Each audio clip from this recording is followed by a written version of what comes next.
नमस्कार। आज मी तुम्हाला पुरीचं पीठ कसा भिजवायचा तो दाखवणार आहे। हे बघा, अर्धा किलो मी गव्हाचं पीठ घेतलेलं आहे।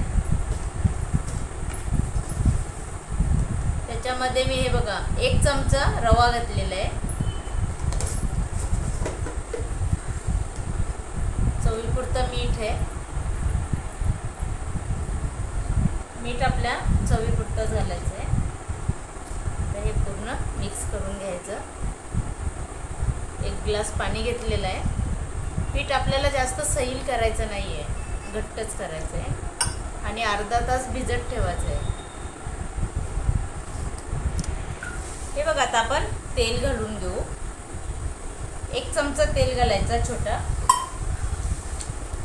आता पूर्ण हे चांगलं मिक्स करून घेऊ।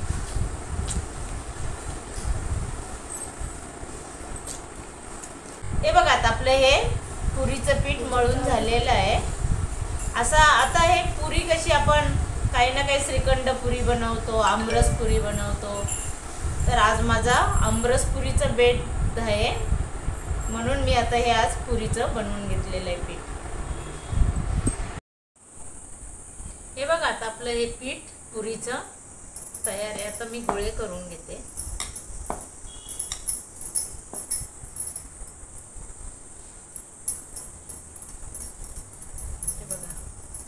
याप्रमाणे मी असे गोळे बनवून घेते।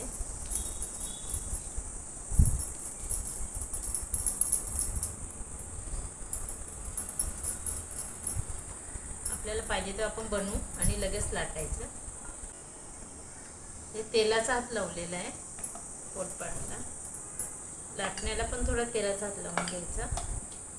आपल्याला किती मोठी पाहिजे ते आपल्यावर आहे। याप्रमाणे मी अशी पातळ लाटून घेतले। जास्त पातळ पण नाही लाटायची, कारण ती फुगली पण पाहिजे। हे बघा,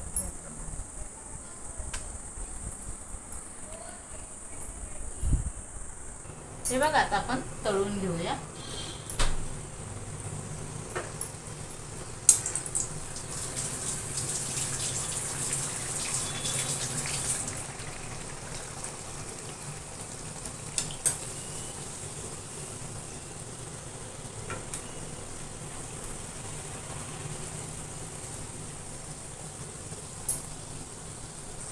हे बघा, आता ही झालेली आहे। अशी ब्राऊन कलरवर तळून घ्यायची।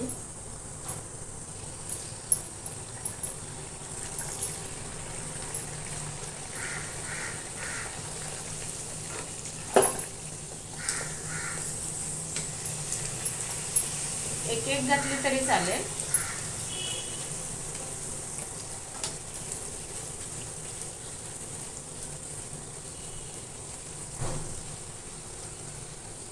छान अशा वर आलेले आहेत। चांगलं हे तेल खालती जाऊन द्यायचं, मगच काढायची, कारण तेलकट मग खूप तेलकट होतात पुऱ्या। हे बघा, आता आपली आमरस पुरी बटाट्याची भाजी खाण्यासाठी तयार आहे। हा व्हिडिओ जर आवडला असेल तर लाईक करा, शेअर करा, सबस्क्राईब करा, कमेंट करा।